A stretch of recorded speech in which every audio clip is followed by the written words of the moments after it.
Karine Jean-Pierre's most memorable moments of 2024. White House press secretary was buried in questions about President Biden's health ahead of the election. White House press secretary Karine Jean-Pierre's last year on the job was marked by what many saw as more embarrassing clarifications behind the podium. In 2024, Jean-Pierre dealt with several major political events surrounding President Biden, such as ongoing concerns over his mental acuity, his decision to drop out of the 2024 presidential race, and the pardon of his son Hunter after repeatedly insisting he wouldn't. White House reporters challenged Jean-Pierre on not just Biden's responses to these issues, but her own as well, accusing her of going back on her previous statements. This led to more numerous heated confrontations with the press.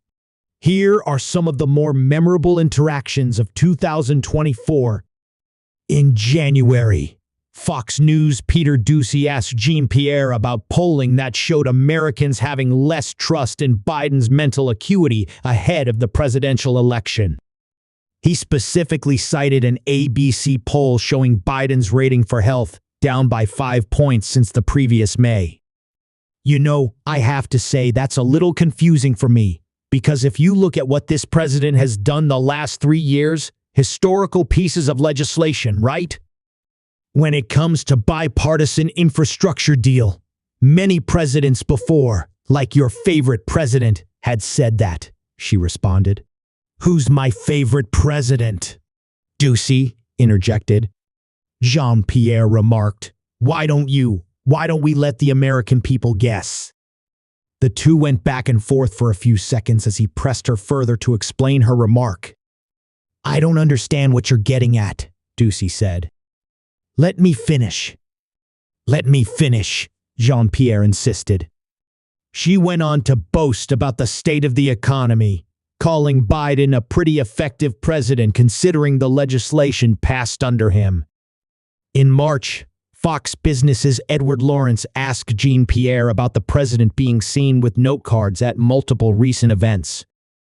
Jean-Pierre shot back. You're upset because the president has note cards? You're asking me a question about the president having note cards? Lawrence replied, I'm asking, why does he rely so heavily? She cut him off, stating, the president who has had probably one of the most successful first 3 years of an administration than any modern-day president? He's done more in the first 3 years than most presidents who have 2 terms. You're asking me about note cards? I don't think... When Lawrence followed up, Jean-Pierre deflected again, saying, I think what's important here and what the American people care about is how this president is delivering for them.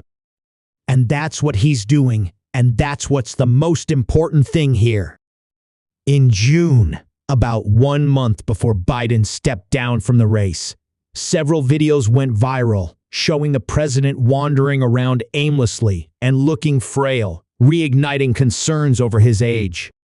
In response to these questions, Jean-Pierre referred to them as a rash of videos that have been edited to make the president appear especially frail or mentally confused, and labeled them cheap fakes, a phrase she attributed to the Washington Post pushing misinformation, disinformation. It tells you everything that we need to know about how desperate Republicans are here, Jean-Pierre said. And instead of talking about the president's performance in office, and what I mean by that is his legislative wins, what he's been able to do for the American people across the country, we're seeing these deepfakes, these manipulated videos. And it is, again, done in bad faith. Despite her claim, one of the viral videos included a fundraiser with actor George Clooney, an event that eventually led to the actor calling for Biden to leave the presidential race. Weeks before Biden left the race in July, the New York Post released a series of reports revealing Dr. Kevin Cannard, a neurologist from Walter Reed Military Medical Center who specializes in Parkinson's disease, visited the White House and met with Biden's doctor, Dr. Kevin O'Connor, several times over the past year.